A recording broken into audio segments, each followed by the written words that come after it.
சிறையில் நிர்வாக பணிகளில் தண்டனை கைதிகளை ஈடுபடுத்தினால் கடும் நடவடிக்கை எடுக்கப்படும் என சென்னை உயர்நீதிமன்றம் எச்சரிக்கை விடுத்திருக்கிறது.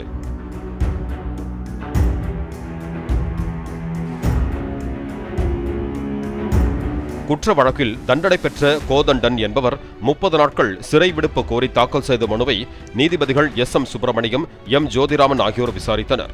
அப்போது கோதண்டன் சிறையில் அலுவலக பணிகளை மேற்கொள்வதாக அவரது வழக்கறிஞர் குறிப்பிட்டார். ஊதியத்தை பெற்றுக்கொண்டு அரசு ஊழியர்கள் கைதிகளை கொண்டு வேலை வாங்குவதா என கண்டித்த நீதிபதிகள் இதுகுறித்து விசாரித்து உறுதிப்படுத்தவும் உத்தரவிட்டு கோதண்டனுக்கு 23 நாட்கள் விடுப்பு அளித்தனர்.